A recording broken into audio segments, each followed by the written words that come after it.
Captain Jake Morrison stood on the bridge of the Terra Nova, staring at the display screen that showed a dead planet surrounded by floating metal pieces. His ship had picked up a distress signal 3 days ago from this empty corner of space. Now they had found what was left of whoever sent that signal. "Sir, I'm reading massive energy signatures from that wreckage," said Tom Bradley from his communications station. The young officer looked worried as he checked his readings again. "Whatever happened here was big?" Jake nodded and turned to his crew. "Emily, I want you and your science team ready to examine anything we find. Lisa, make sure our engines are ready for a quick exit if we need it. Mike, get your Marines prepared." Dr. Emily Carter gathered her equipment while Engineer Lisa Rodriguez ran final checks on the ship's systems. Marine Sergeant Mike Johnson was already suiting up his men for a possible boarding mission. The Terra Nova moved closer to the largest piece of wreckage. It had once been a research station, but now it looked like something had torn it apart with giant claws. Long scratches ran across the metal hull, each one deeper than a man was tall. "Those marks," Emily said, as she studied the damage. "I've never seen anything that could do this. The metal is twisted like paper." Jake ordered the boarding team to suit up. Within an hour, they were walking through the broken hallways of the alien station. Emergency lights flickered on and off, casting strange shadows everywhere they looked. The first body they found made Mike's Marines step back in shock. The alien researcher had been a Cathari, a peaceful species known for their scientific work. But this one had been torn in half and thrown against a wall with such force that it had left cracks in the metal. "Captain," Emily called from another room, "you need to see this." Jake found her standing in front of a large computer display.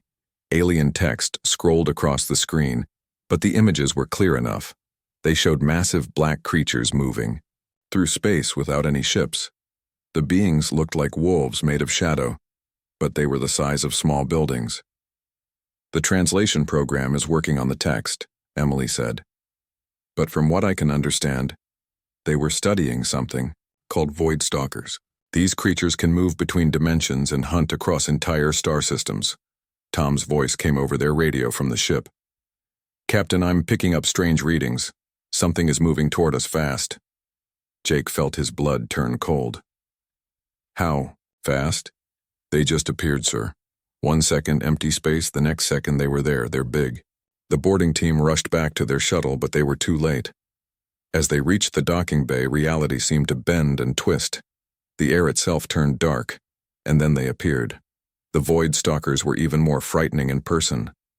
They stood 12 feet tall on 4 legs, covered in what looked like black fur that moved like smoke.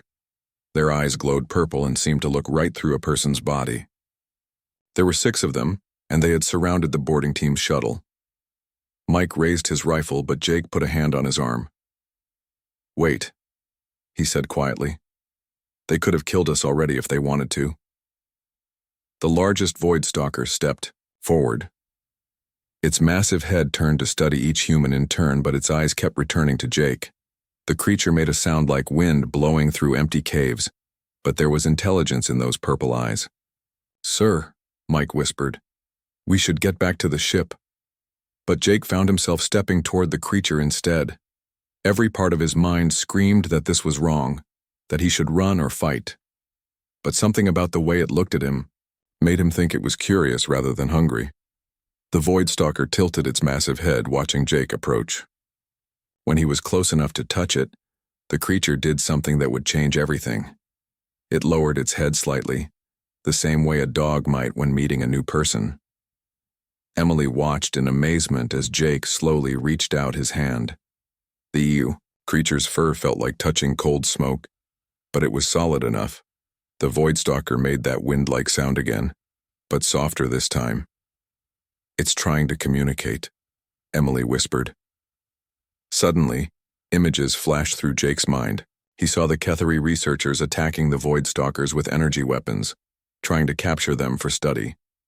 He saw the creatures defending themselves, confused and angry at being hunted.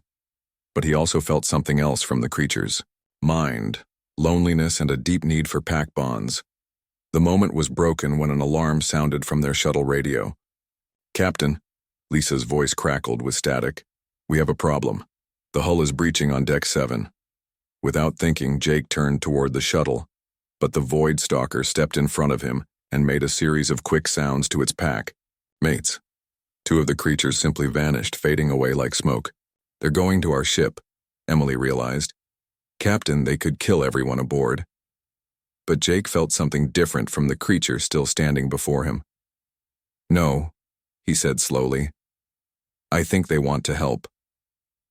Back on the Terra Nova, Lisa, Rodriguez was trapped under a fallen beam when the hull breach had caused an explosion in the engine room. She could hear Mike's Marines shouting orders, but the beam was too heavy for them to lift safely. Then the 2 Void Stalkers appeared in the room like ghosts walking through walls. The Marines raised their weapons, but the creatures ignored them completely. Instead, they moved to the trapped engineer. One Void Stalker placed its massive paws on the beam while the other seemed to fade in and out of sight, becoming solid only where it touched the twisted metal. Working together, they lifted the beam, as easily as picking up a stick. Lisa stared up at the creature that had saved her life. Its purple eyes looked almost gentle as it stepped back to let the Marines carry her to safety. When Jake returned to his ship an hour later, he found his crew gathered in the medical bay around Lisa's hospital bed. She was badly hurt but alive, and she had an incredible story to tell. They saved me, Captain, she said weakly. Those creatures, they worked together with Mike's team like they'd been trained for it. But more than that, I could see in their eyes that they cared what happened to me. Jake looked around at his crew. Emily was already taking notes, her scientific mind racing with possibilities. Tom was checking reports from across the galaxy about Void Stalker attacks, trying to understand why this encounter had been different. Mike stood quietly in the corner, but Jake could see the big Marine was thinking hard about what he had witnessed. Sir, Emily said finally, I think we've just made first contact with a species that everyone in the galaxy believes is nothing but a mindless killing machine. But what we saw today suggests they're much more than that. Jake nodded, thinking about the moment when the lead creature had lowered its head to him. Send a message to Earth Command, he ordered. Tell them we've encountered Void Stalkers and they're not what we thought they were. As the Terra Nova prepared to leave the dead system, the pack of Void Stalkers followed alongside the ship. They moved through space without any vehicles, phasing in and out of normal reality as they kept pace with the human vessel. For the first time in galactic history, the deadliest predators in known space had chosen not to hunt, but to protect. News of the Terra Nova's encounter with the Void Stalkers spread across the galaxy faster than light-speed communication could carry it. On every world, in every space station, the same question was asked. How had humans survived meeting the deadliest creatures in known space? Chancellor Vex of the Elthonian Empire sat in his crystal tower, reading the reports with growing anger. The ancient alien leader had lived for over 300 years, and in all that time no species had ever made peaceful contact with Void Stalkers. This is impossible, he told his council. The humans are lying. They must have found some weapon to control these beasts. Across the galaxy, General Cruz of the Gorthak military felt the same disbelief. His people were the greatest warriors in known space, but even they fled when Void Stalkers appeared. The idea that soft humans could somehow tame them was beyond his understanding. Prepare the battle fleet, he ordered his officers. We will capture these creatures and learn their secrets. But aboard the Terra Nova, Captain Jake Morrison was learning that the Void Stalkers were far more complex than anyone had imagined. The pack of 6 creatures had been following his ship for 2 weeks now, sometimes visible in normal space, sometimes phasing into other dimensions, only to reappear hours later. The largest creature, which Emily had named Shadow, seemed to be the pack leader. It spent most of its time near the ship's bridge, often appearing in empty corridors or cargo bays. At first this had terrified the crew, but they were beginning to understand that Shadow was simply curious about how humans lived and worked. It's studying us, Emily explained to Jake as they watched Shadow observe the bridge crew through the main viewport. Look at how it watches our interactions, our body language, the way we solve problems together. Mike Johnson had been the most resistant to accepting the creatures, but even the tough Marine sergeant was beginning to change his mind. A younger Void Stalker, smaller than the others but still the size of a large horse, had begun following him around the ship, I don't like it, Mike told Jake during their daily security briefing. That thing appears in my quarters, in the armory, even in the mess hall. It's like having a giant shadow that won't leave me alone. But Jake had noticed something Mike hadn't yet realized. The young Void Stalker, which the crew had nicknamed Scout, only appeared when Mike was working on something challenging or dangerous. When Mike led training exercises for his Marines, Scout watched from the corner. When Mike checked security systems late at night, Scout materialized nearby. The breakthrough came during a routine equipment inspection in the ship's lower decks. Mike was checking the magnetic seals on an airlock when one of them failed. The sudden decompression threw him against the wall and knocked him unconscious. In the few seconds before the emergency systems could activate, Mike would have been sucked into space. But Scout appeared instantly, its massive body blocking the opening while its strange abilities somehow held the escaping air in place. The young Void Stalker stayed there, fighting against the vacuum of space until the emergency seals activated and the danger passed. When Mike woke up in the medical bay, he found Scout lying on the floor nearby, its dark fur rippling weakly.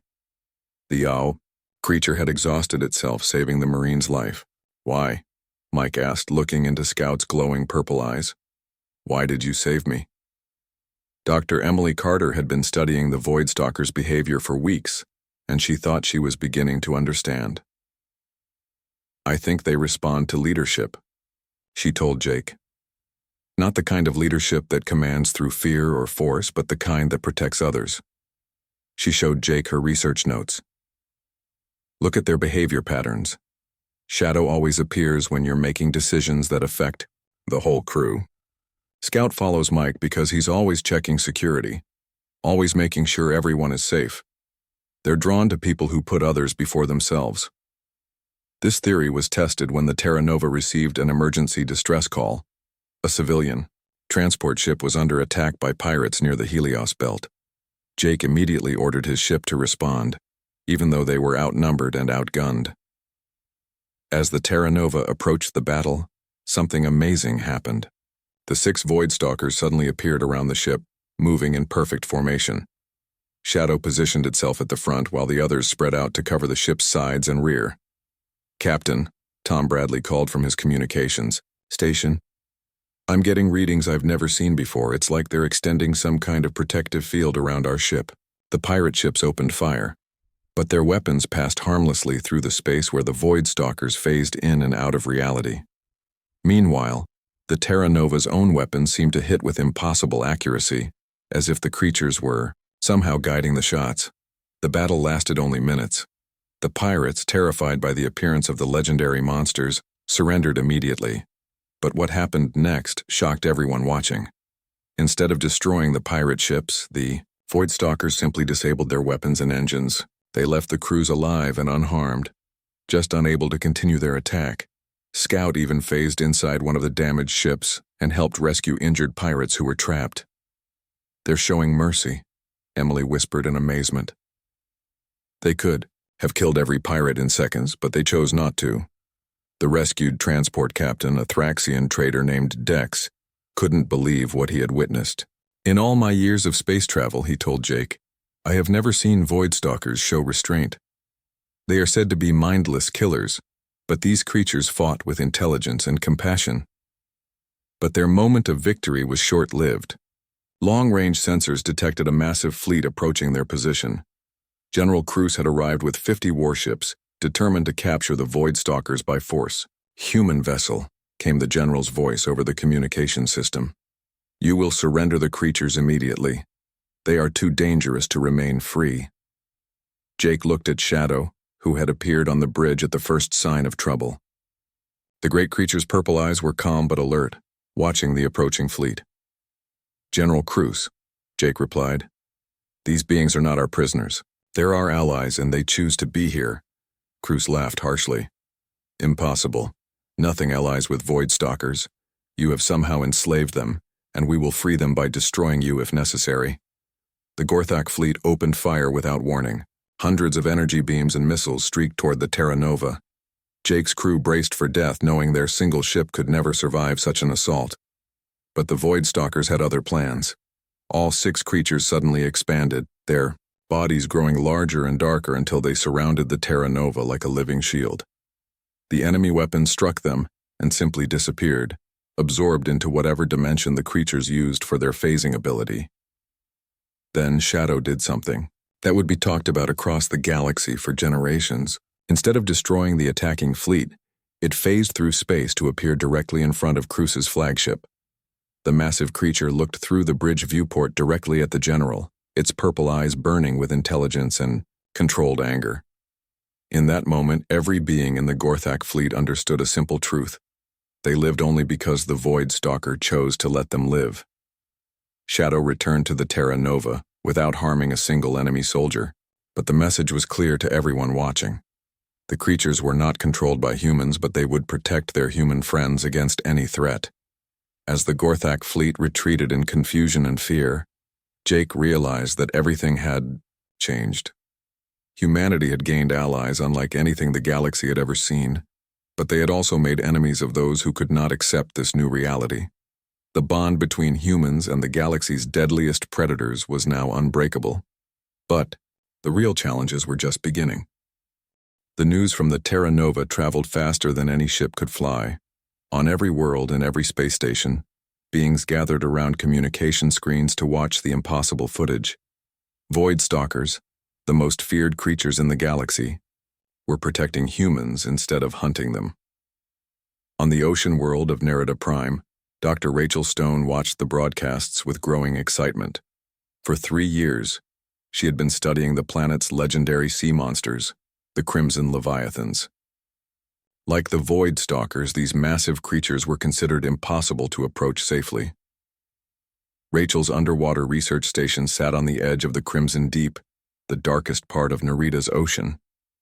The station was built like a fortress, with thick walls and powerful shields, because every ship that had ever sailed into these waters had been destroyed by the Leviathans. If humans can make friends with Void Stalkers, Rachel told her research partner, Dr. David Clark, maybe we've been thinking about the Leviathans all wrong too. David was not so sure. He had seen the wreckage of ships that had tried to cross the Crimson Deep. The metal had been crushed like paper by creatures so large that sonar couldn't measure their full size. Rachel, those things out there have sunk over 200 ships in the last 50 years, David warned. Every species that has tried to study them has failed. Most never even found the bodies. But Rachel was already preparing her deep-sea exploration suit. If humans really had some special connection with dangerous creatures, she wanted to test that theory in the depths of Nerida's ocean. Their chance came sooner than expected, but not in the way they had planned. Pirates led by a human criminal named Marcus Webb attacked the research station just before dawn. Webb was known across the galaxy for capturing rare creatures and selling them for illegal gladiator fights. The Crimson Leviathans will make me rich, Webb laughed as his men broke down the station's doors. I have buyers willing to pay billions for a live specimen. Rachel and David tried to escape, but Webb's pirates were too fast. During the fight, an explosion damaged the station's hull. Water began rushing in, and Rachel was swept away by the powerful current. As she sank into the dark water, Rachel expected to die. The Crimson Deep was home to creatures that could swallow a starship whole, but instead of teeth and death, she felt something gentle lift her toward the surface. A massive shape rose from the depths beneath her. Rachel's breath caught in her throat as she saw her first Crimson Leviathan up close. The creature was beautiful, in a way that no recording could capture. Its body was deep red like flowing blood, but its skin shimmered with patterns of gold and silver. It was over 300 feet long, with flowing fins that moved like wings through the water. The Leviathan's eyes were as large as windows, but they showed intelligence and what looked like concern. The creature carried Rachel to the surface, as carefully as a mother carrying a child, making sure she could breathe. Incredible, Rachel whispered as she floated next to the massive creature. You're not a monster at all, are you? The Leviathan made a sound like singing mixed with the crash of waves. Rachel felt vibrations through the water that seemed to carry meaning, though she couldn't understand the words. Above them, Marcus Webb's pirate ships were spreading nets and launching harpoons into the water, trying to capture any Leviathan they could find. But the creatures were too smart for such simple traps. They moved through the water with grace and speed that made the pirate ships look clumsy. Rachel watched in amazement as more leviathans appeared from the depths. There were dozens of them, maybe hundreds, all swimming in coordinated patterns around the pirate fleet. But they weren't attacking, even though they could have destroyed the ships easily. They're protecting the ocean, Rachel realized. They're not attacking ships because they're monsters. They're defending their home from invaders. The Leviathan carrying Rachel sang again, and this time, Rachel felt images flow through her mind. She saw the history of these waters through the creatures' memories, how alien ships had come to steal fish and pollute the sea, how they had captured Leviathan young for experiments and trophies. You've been fighting a war, Rachel said softly. But you don't want to hurt anyone.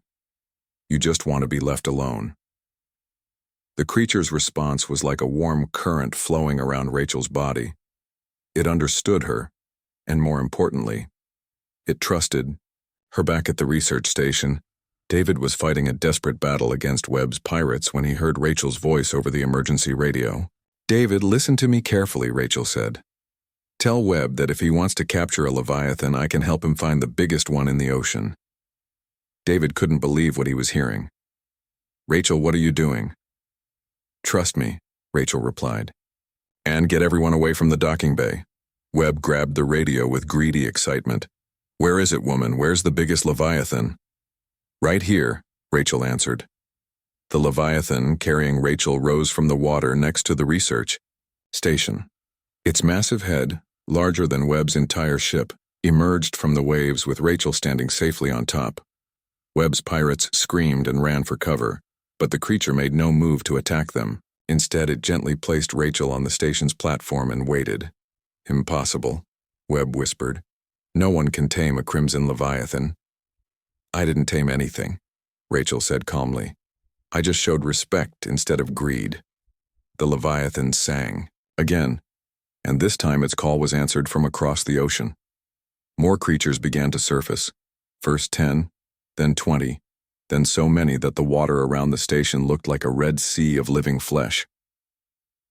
Webb's pirates opened fire with their capture weapons, but the Leviathans were ready. They moved with perfect coordination, their massive bodies creating waves that rocked the pirate ships without sinking them. When the pirates launched nets, the creatures simply swam around them.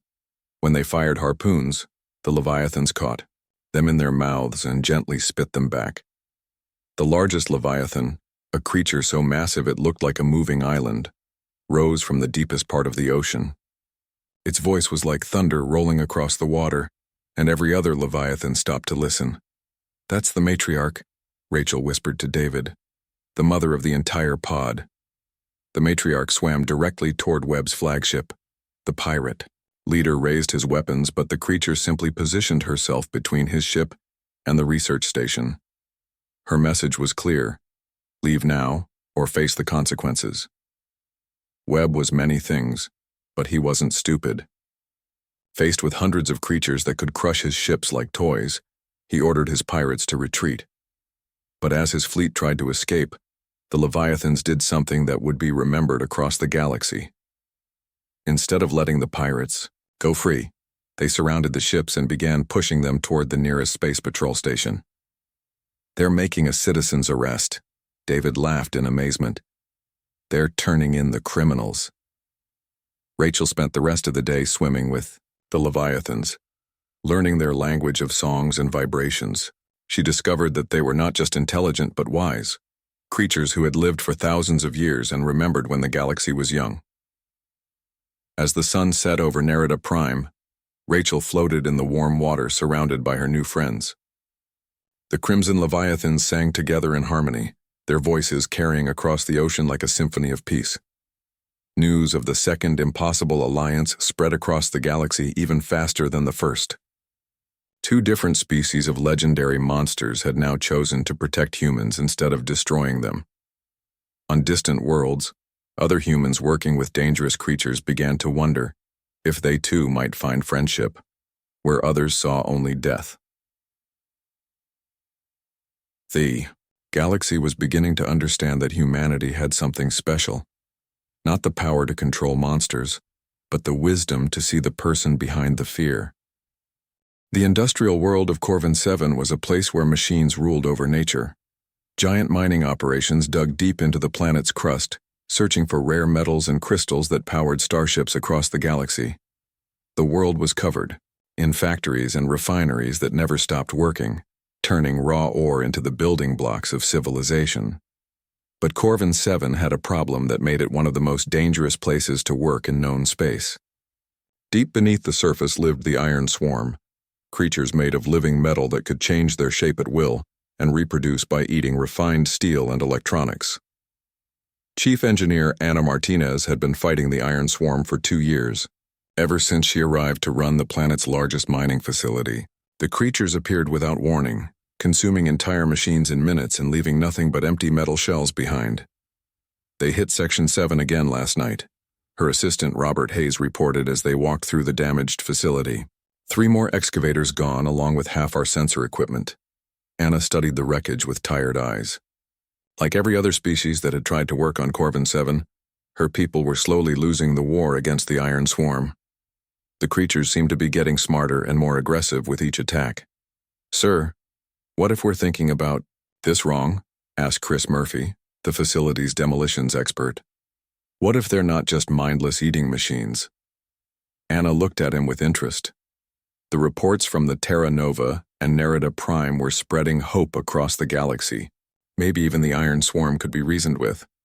"You think they're intelligent?" Ana asked. "Look at the pattern of their attacks," Chris explained, pointing to a holographic map of the facility. "They never touch the life support systems or the medical center. They only take machines that are complex and well-built. Maybe they're not destroying our equipment. Maybe they're studying it." Ana had worked with machines all her life, and Chris's words made sense to her. The Iron Swarm always seemed to target their most advanced technology, leaving simple tools and basic equipment untouched. Their chance to test this theory came the next morning, when proximity alarms sounded throughout the facility. The Iron Swarm was coming, and this time they were heading directly for the main engineering center. "Everyone evacuate," Ana ordered over the intercom. "Standard emergency protocol." But instead of running, Ana grabbed her toolkit and headed deeper into the facility. Robert and Chris followed her despite her orders to stay back. "Ana, what are you doing?" Robert called as they reached the engineering center. "If these creatures are really intelligent," Ana said, "then maybe we can communicate through the language we all understand: engineering." The Iron Swarm creatures appeared like flowing mercury, their bodies shifting between different metallic shapes as they moved. The largest one, about the size of a small vehicle, approached the main computer terminal while smaller ones spread throughout the room. Ana stepped forward, her heart pounding but her mind clear. Instead of trying to fight or flee, she began working on a complex engineering problem at one of the workstations, designing a new type of power coupling that would be more efficient than anything currently in use. The lead creature stopped its advance and watched her work. Ana could feel its attention like a physical presence as she used her tools to build a prototype of her design. She worked slowly and carefully, making sure every step was visible to the watching creatures. When she finished, the power coupling was perfect, a small device that could increase energy efficiency by 30%. Ana held it up for the eager creatures to see, then set it on the table between them. The lead creature flowed forward and extended a metallic appendage to examine the device. As it touched the coupling, Ana felt a strange vibration through the floor, as if the creature was humming with pleasure. "It likes good engineering," Ana whispered to Robert and Chris. The creature suddenly began to change, its body reshaping itself into tools and components that Ana had never seen before. Within minutes, it had improved her design, creating a power coupling that was 50% more efficient than her original. "Incredible," Robert breathed. "It's not trying to destroy our technology, it's trying to improve it." Ana reached out slowly and touched the creature's metallic surface. It felt warm and alive, vibrating with energy and purpose. Through that contact, she began to understand what the Iron Swarm really was. They were builders, creators who had been trapped beneath Corvin 7 for centuries. They attacked the mining equipment not out of hunger or malice, but out of frustration. They saw crude, inefficient machines being used where elegant, perfect designs could exist. "You want to help us build better things," Anna said to the creature. She was beginning to think of as Forge. "You're not destroying our work, you're trying to improve it." Forge's response was to begin reshaping the entire engineering center. Its body flowed like liquid metal, but everywhere it touched, the equipment became more advanced. Computer terminals became faster and more responsive. Power systems became cleaner and more efficient. Even the lights became brighter while using less energy. Other Iron Swarm creatures joined in the work, each one specializing in different types of improvement. Some worked on electronics, making circuits that were smaller but more powerful. Others improved mechanical systems, creating moving parts that would never wear out. Robert and Chris watched in amazement as their crude mining facility was transformed into something that looked like it belonged in the most advanced civilizations in the galaxy. "They're not a swarm," Chris realized. "They're a collective of master engineers." The transformation was interrupted when alarm klaxons began sounding throughout the facility. Long-range sensors had detected a fleet of ships approaching Corvin 7. The Galactic Mining Consortium had arrived to solve the Iron Swarm problem once and for all. "Attention, Corvin 7 facility," came a cold voice over the communication system. "This is Admiral Knox of the Mining Consortium Defense Fleet. We are here to eliminate the Iron Swarm threat. Evacuate immediately. We will begin orbital bombardment in 1 hour." Anna felt anger rise in her chest. "Admiral Knox, this is Chief Engineer Martinez. The Iron Swarm is not a threat. They're trying to help us." "Impossible," Knox replied.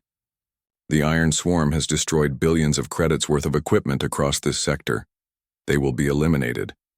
But Forge and its collective had other plans. The Iron Swarm creatures throughout the facility began connecting with each other, their metallic bodies forming a network that spanned the entire mining operation. Anna watched in wonder as they began to work together like a single, vast intelligence. Within minutes, the mining facility had changed beyond recognition. New structures grew from the ground like metal flowers. Defense systems that Anna couldn't even understand appeared on every building. The entire complex became a fortress of living metal that gleamed in the light of Corvin 7's twin suns. When Admiral Knox's fleet opened fire, their weapons struck barriers that absorbed the energy and fed it back into the facility's power systems. The orbital bombardment that should have destroyed everything instead made the Iron Swarm stronger. "What is happening down there?" Knox demanded over the radio. "They're protecting us," Anna replied, watching as Iron Swarm creatures formed shields around every human worker in the facility. "They're showing you that they're not destroyers, they're protectors." Forge approached Anna and extended a metallic appendage that formed into a perfect replica of her hand. When she touched it, images flowed through her mind. The Iron Swarm's vision of what Corvin 7 could become. She saw mining operations that worked in perfect harmony with the planet's ecosystem. She saw factories that produced no waste and used every resource with complete efficiency. She saw a world where technology and nature existed together in balance. "They want to build a better future," Anna said softly. "Not just for themselves, but for everyone." The Admiral's fleet continued their attack for 3 hours, but nothing they did could penetrate the Iron Swarm's defenses. Finally, Knox himself came down to the surface in a heavily armed shuttle, determined to see what had happened to his simple extermination mission. He found Anna and her team working alongside dozens of Iron Swarm creatures in the transformed facility. Machines that had taken months to build were being improved and repaired in minutes. Ore that would have taken days to process was being refined in hours. "This is impossible," Knox whispered as he watched an Iron Swarm creature teach Robert how to build a mining laser that was 3 times more powerful than anything in the consortium's arsenal. "Admiral," Anna said, "humanity has learned something that the rest of the galaxy hasn't figured out yet. These creatures aren't our enemies. They're potential partners. We just have to be willing to work with them instead of trying to control or destroy them." Knox left Corvin 7 that day without firing another shot. His report to the mining consortium would change everything. The Iron Swarm wasn't a threat to be eliminated, but a resource to be respected. As word spread across the galaxy of the Third Impossible Alliance, Other species began to wonder what they might accomplish if they approached their own monster problems with cooperation instead of conquest. On Corvin 7, Anna worked late into the night alongside Forge and its collective building machines that would have seemed like magic just days before. The Iron Swarm had found partners who appreciated their skills, and humanity had gained allies who could turn any world into a paradise of perfect technology. The pattern was becoming clear. Humans didn't control these dangerous creatures, but they earned their loyalty by seeing them as individuals rather than threats. And with each new alliance, the galaxy was slowly learning that the greatest monsters might actually be the greatest friends. The Galactic Council chamber on Harmony Point had never seen such tension. Representatives from hundreds of worlds filled the massive dome, their voices rising in heated argument as they debated what to do about the human problem. Chancellor Vex stood at the center podium, his ancient face twisted with anger. The Elthonian leader had ruled for over 3 centuries, and in all that time nothing had challenged his understanding of the galaxy like these impossible human alliances.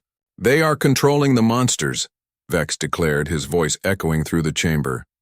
"Humans have found some way to enslave the deadliest creatures in known space. If we allow this to continue, they will use these beasts to conquer us all." "General." Cruz nodded his agreement from the military section. The massive Gorthic warrior still bore scars from battles with Void Stalkers, making his hatred of the creatures obvious to everyone present. "I have fought these monsters for 50 years, Cruz growled. "No one allies with Void Stalkers or Crimson Leviathans. The humans have enslaved them through some dark technology, and we must act before it's too late." But not everyone in the council agreed. Ambassador Terra of the peaceful Valdris spoke up from her floating platform.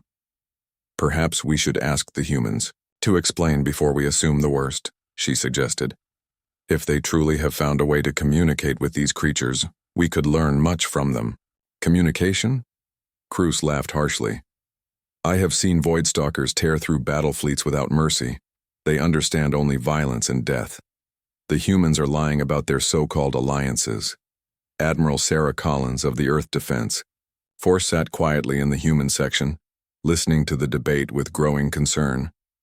Her flagship Endeavor waited in orbit above Harmony Point, carrying a crew that included her most trusted officers, Tactical Officer Mark Thompson, and Diplomatic Liaison Jennifer Walsh.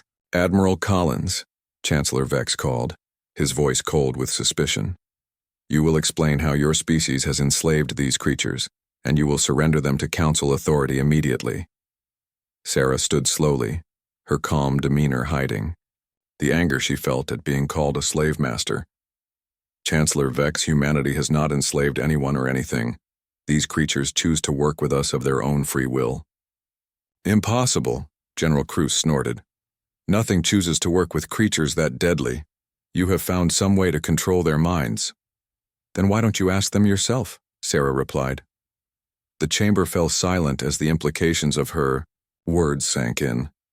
Sarah activated her communicator and spoke to her ship. "Endeavor, please ask our guest to join us in the council chamber." Within minutes, the impossible became reality. Captain Jake Morrison's voice came over the communication system as his ship approached Harmony Point. "Harmony Point Control. This is Captain Morrison of the Terra Nova. I have Shadow and 5 other Void Stalkers with me, along with Dr. Stone and her Crimson Leviathan friends, and Chief Engineer Martinez with representatives of the Iron Swarm. We're ready to address the council." The chamber erupted in panic as representatives realized that the legendary monsters were about to arrive at the galaxy's most important station. Security forces raised their weapons while others demanded immediate evacuation. "Silence," Chancellor Vex commanded, though his own voice shook with fear. "If the humans can truly control these beasts, they will demonstrate it now. Any sign of aggression and we will destroy them all." The Terra Nova docked at Harmony Point's main bay, followed by Rachel Stone's research vessel carrying specially designed chambers for her Leviathan allies. Anna Martinez arrived on a transport ship whose hull gleamed with Iron Swarm improvements. Jake walked into the council chamber with Shadow at his side, the massive Void Stalker moving with liquid grace, as representatives throughout the chamber pressed back in terror.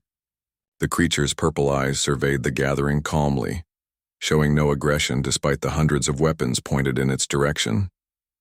Rachel followed with a smaller leviathan that had adapted itself for land travel, its flowing red body supported by metallic legs created by the iron swarm. Anna came last, accompanied by Forge, whose metallic form shifted between different shapes as it analyzed the chamber's technology. "Honored Council," Jake began, "I present our friends and allies, beings who have chosen to work with humanity not because we control them, but because we respect them." "Lies," General Cruz shouted, drawing his personal weapon. "Void stalkers are mindless killers. I'll prove it by forcing them to attack." Before anyone could stop him, Cruz fired his energy weapon directly at Jake. The blast should have killed the human captain instantly, but Shadow moved faster than thought itself, phasing partially into another dimension to absorb the energy, harmlessly. But instead of attacking Cruz in return, Shadow simply stood protectively in front of Jake, its glowing eyes fixed on the general with what could only be described as disappointment. "You see?" Jake said calmly, despite having nearly died. Shadow could have killed General Cruz just now, but chose not to. These creatures understand the difference between protection and revenge. Chancellor Vex was not convinced. "A clever trick, but it proves nothing. Order the creature to attack Ambassador Terra. If you truly control it, it will obey." Jake looked at Shadow and shook his head. "I don't give Shadow orders. I can ask, but the choice is always theirs." "Then ask," Vex demanded. "Shadow," Jake said softly. "Chancellor Vex wants you to attack Ambassador Terra to prove that I control you. What do you think of that request?" Shadow's response was to phase across the chamber and stand protectively next to Ambassador Terra, whose eyes widened in shock at finding herself defended by the galaxy's most feared predator. "It's protecting her," Terra whispered in amazement. "It understands that she's innocent." Dr. Emily Carter stepped forward with her research data pad. "Honored Council, I've spent months studying these creatures' behavior. They respond to specific human traits: altruism, cooperation, and the willingness to sacrifice for others. They're not controlled by us. They're inspired by us." "Impossible," General Cruz roared. "I'll prove these monsters are still dangerous." Before anyone could stop him, Cruz activated a military-grade energy cannon hidden in his section of the chamber. The weapon was designed to destroy entire starships, and he aimed it directly at the human delegation. But he never got the chance to fire. In the space between heartbeats, every creature ally in the chamber moved as one. Shadow phased to disable the weapon. The Leviathan's metallic legs carried it forward to shield the humans, and Forge flowed across the floor to form a protective barrier. The most amazing part was what happened next. Instead of destroying Cruz or his weapon, the creatures simply made it impossible for him to cause harm. The cannon was gently dismantled by Iron Swarm technology. Cruz himself was carefully restrained by the Leviathan's flowing appendages, and Shadow positioned itself where it could protect both the humans and the general from any further violence. "They could have killed him," Admiral Collins observed. "They had every right to defend themselves with lethal force, but they chose restraint instead." Chancellor Vex stared at the scene in growing understanding. For 300 years he had believed that power meant the ability to destroy enemies. But these creatures possessed ultimate power, yet chose to protect rather than punish. "How is this possible?" he whispered. Rachel Stone answered him. "Because they judge us by our actions, not our species. When they see humans willing to risk everything to save others, they recognize something worth protecting." Ana Martinez added her own observation. "The Iron Swarm could have consumed every machine in the galaxy, but they chose to improve our technology instead of destroying it. They want to build a better future, not conquer it." Scout, the young Void Stalker that had bonded with Mike Johnson, suddenly appeared next to a group of young council pages who had been watching from the observation deck. Instead of frightening them, Scout gently nuzzled the children who giggled with delight at meeting the legendary monster. "Look," Jake said softly. "Look how they interact with innocence. These creatures aren't monsters. They're guardians who have been waiting for someone to see past their fearsome appearance to the noble hearts underneath." The council chamber fell silent as the truth sank in. The galaxy's most dangerous creatures had become its greatest protectors, not through conquest or control, but through recognition of shared values. But Chancellor Vex was not ready to accept this new reality. Even if this is true, he said desperately, humans are too dangerous to be trusted with such allies. The power they now wield could destroy us all. General Cruz, still gently restrained by the Leviathan, found his voice. I have spent my life fighting monsters, he said slowly. But today I learned that the greatest monsters are those who choose violence when peace is possible.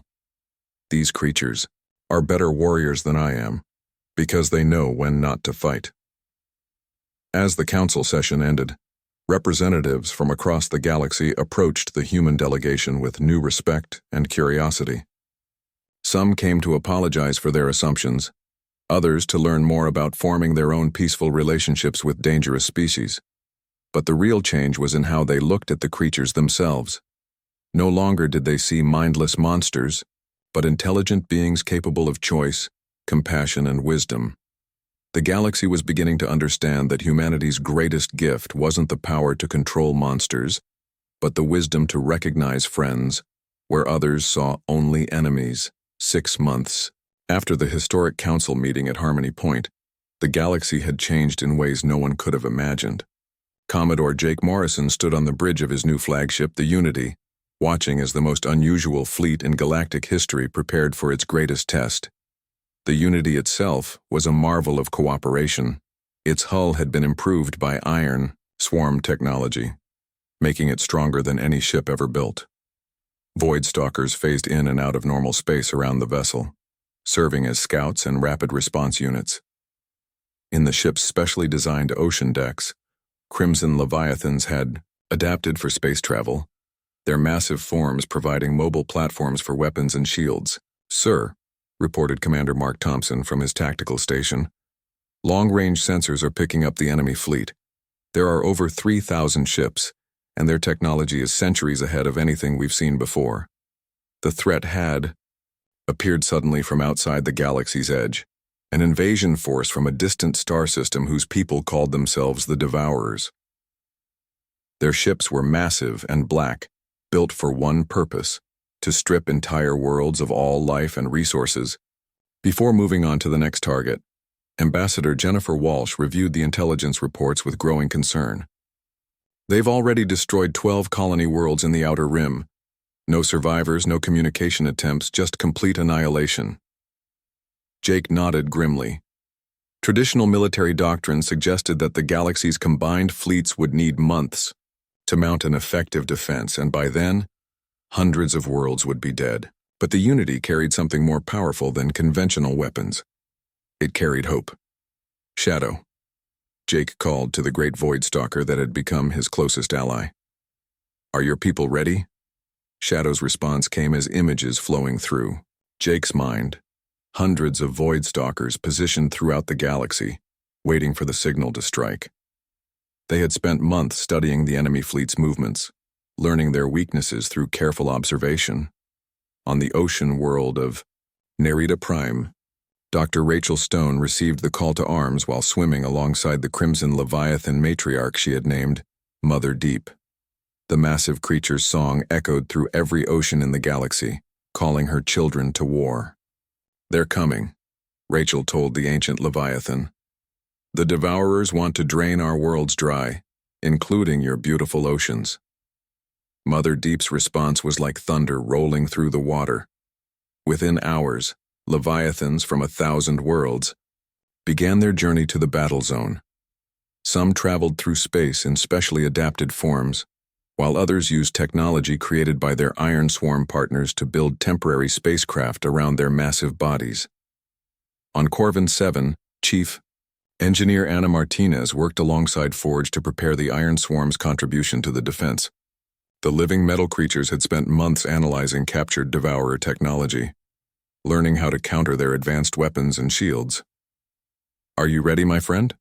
Anna asked, as Forge's form shifted into a perfect replica of a Devourer combat unit. Forge's response was a harmonious vibration that every Iron Swarm entity across the galaxy felt. They began to move, flowing through space in patterns that looked chaotic but were actually perfectly coordinated. The three fleets met at the edge of the Helix Nebula, a region of space where reality itself was unstable. The Devourer Commander, a being of pure energy contained within a mechanical shell, opened communications with typical arrogance. Primitive creatures. The Devourer leader spoke with a voice like grinding metal. We are the harvest fleet of the Eternal Swarm. Your resistance is pointless. We will consume your worlds and move on. Accept death with dignity. Jake's response was calm but determined. This galaxy is under the protection of the Allied Species Coalition. Turn back now, or face the consequences. The Devourer Commander laughed, a sound like breaking glass. Allied species? We have studied your pathetic fleets. You fight among yourselves like animals. We will brush you aside like dust. You studied our fleets, Jake agreed, but you never studied our friends. The battle began when the Devourers opened fire with weapons that could vaporize planets. Their energy beams and matter disruptors streaked toward the Allied fleet with enough power to destroy a star system. But the attacks never reached their targets. Void Stalkers phased into the space between the fleets, their bodies absorbing the deadly energy and redirecting it harmlessly into other dimensions. The creatures worked in perfect coordination, each one positioned to protect specific Allied ships. Impossible, the Devourer Commander snarled. What are those creatures? Before Jake could answer, the Crimson Leviathans arrived. They came from all directions at once, their massive forms adapted for space combat. Some had grown metallic shells that could deflect energy weapons, while others had developed the ability to generate electromagnetic fields that disabled enemy systems. Mother Deep led the charge, her ancient wisdom guiding the younger Leviathans in tactics the Devourers had never encountered. Instead of meeting force with force, the Leviathans flowed around the enemy fleet like water, striking at weak points before disappearing into the nebula's energy clouds. But the true surprise came when the Iron Swarm attacked. Forge and its collective had studied Devourer technology so thoroughly that they could replicate it perfectly. Iron Swarm entities infiltrated enemy ships by disguising themselves as Devourer repair units, then began improving the enemy technology in ways that made it malfunction. Their own ships are turning against them, Mark Thompson reported in amazement. The Iron Swarm is reprogramming their weapons to shut down instead of fire. The Devourer Commander realized too late that this was unlike any battle they had ever fought. Their enemies weren't trying to destroy them. They were trying to save them. Iron Swarm entities disabled weapons without harming crews. Crimson Leviathans crushed ship hulls while leaving life support systems intact. Void Stalkers phased through enemy vessels to rescue trapped personnel. Why don't they finish us? The commander demanded, as his flagship was surrounded by creatures that could have vaporized him instantly. Shadow appeared on the Devourer bridge, its massive form somehow managing to fit through the ship's corridors. The great Void Stalker looked at the enemy commander with those glowing purple eyes that had seen so much violence and chose peace instead. Through Shadow's telepathic contact, the commander experienced something he had never felt before: mercy from a superior force. He saw through Shadow's memories how humans had earned the creature's loyalty not through conquest, but through compassion. The Devourer Commander witnessed Jake's first meeting with Shadow, saw how humans had risked their lives to save others, watched as they chose cooperation over domination time and again. Most importantly, he felt Shadow's emotions during those moments. The surprise, the hope, the growing trust that came from meeting beings who valued life over power. Your species consumes worlds. Shadow's thoughts flowed into the commander's mind. But these humans taught us that it is better to protect and nurture. They showed us that true strength comes from lifting others up, not tearing them down. Jake's voice came over the communication system, calm and steady despite the chaos of battle around them. Devourer Fleet, you have a choice. Continue this path of destruction and face the full power of our allies, or learn what we've learned, that cooperation creates more than conquest ever could. The commander looked around his disabled bridge, seeing his crew unharmed despite being completely at the mercy of creatures that could have killed them all in seconds. For the first time in his long existence, he understood the difference between victory and triumph. How? He asked simply. How do you command such loyalty without force? We don't command it, Jake replied. We earn it. Over the following hours, something unprecedented happened in galactic history. Instead of destroying the Devourer fleet, the Allied forces began rescuing them. Iron Swarm entities repaired damaged ships, making them better than they had been before. Crimson Leviathans used their massive strength to tow disabled vessels to safety. Void Stalkers phased through the fleet, bringing medical supplies and food to stranded crews. Dr. Rachel Stone worked tirelessly to establish communication between the species. She discovered that the Devourers were not naturally destructive. They had become conquerors out of desperation. Their home galaxy was dying, consumed by a cosmic disaster that was slowly eating reality itself. Dr. Rachel Stone worked tirelessly to establish communication between the species. She discovered that the Devourers were not naturally destructive. They had become conquerors out of desperation. Their home galaxy was dying, consumed by a cosmic disaster that was slowly eating reality itself. They're refugees, Rachel explained to the Allied command staff. They've been running from world to world, taking what they need to survive because they believe there's no other choice. Anna Martinez studied the Devourer technology with Forge's help and made an amazing discovery. Their ships are designed for stripping resources because that's all they know how to do. But with Iron Swarm improvements, these same ships could rebuild dead worlds instead of destroying living ones. The breakthrough came when Mother Deep, the ancient Crimson Leviathan, approached the largest Devourer vessel. Her song carried across space, reaching not just other Leviathans but the Devourers themselves. In her voice they heard something they had forgotten existed, the sound of home. The Devourer commander, whose name translated roughly to First Among the Hungry, found himself weeping as he listened to Mother Deep's song. It reminded him of the oceans on his homeworld before the cosmic disaster had begun consuming his galaxy. We had forgotten, he whispered to Jake during their first face-to-face meeting. We were so focused on survival that we forgot what we were trying to survive for. The negotiation that followed would reshape the galaxy forever. Instead of punishment, the Devourers were offered partnership. Dead worlds on the galactic rim would be given to them to rebuild and inhabit.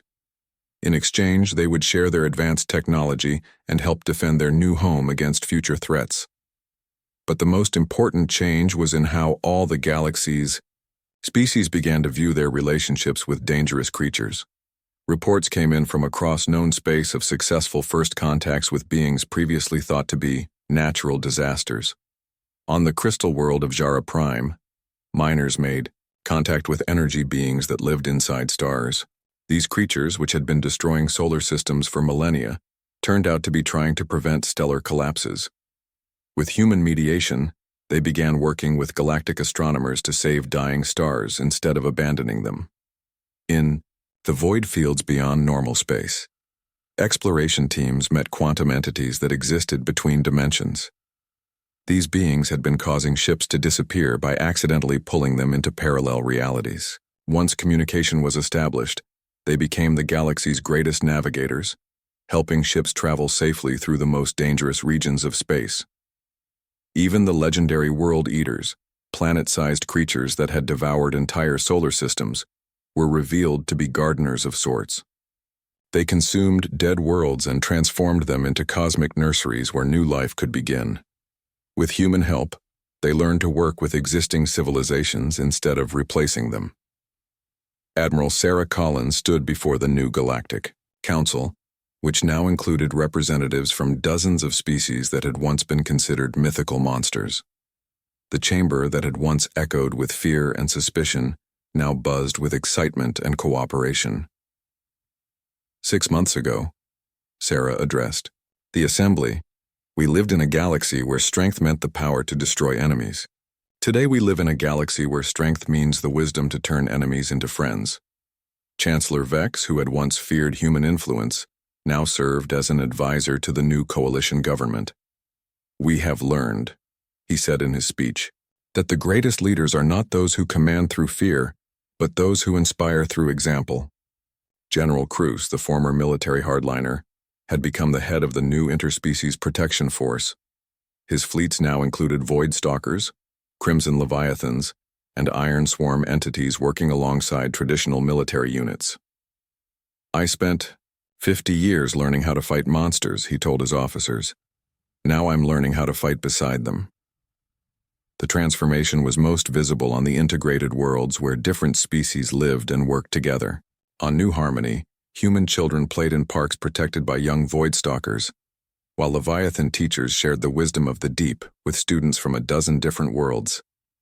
Jake Morrison, now promoted to Admiral of the Allied Fleet, often visited these worlds with Shadow and the other original allies. They had become symbols of what was possible when beings chose understanding over fear. During one such visit to a school on New Harmony, a young human girl asked Jake the question that everyone had been wondering about. "Admiral Morrison," she said, "why do the scary creatures like humans so much?"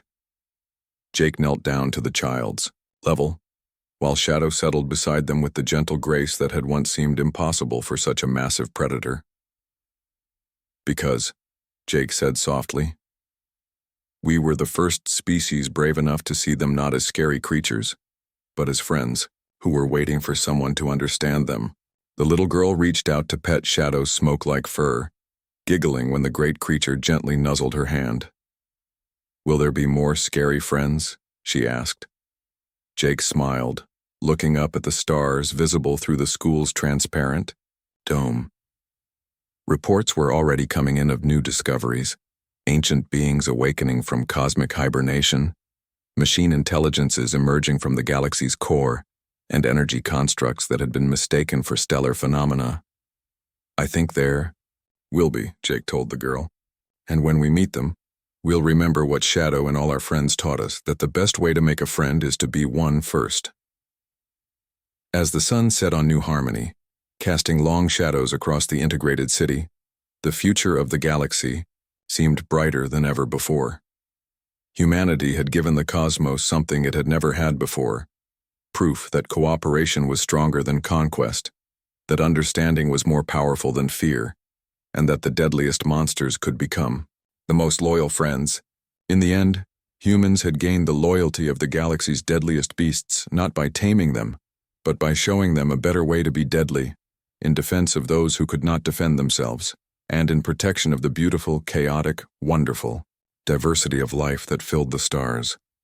The galaxy had learned to roar with compassion instead of rage, and the universe itself was better for it.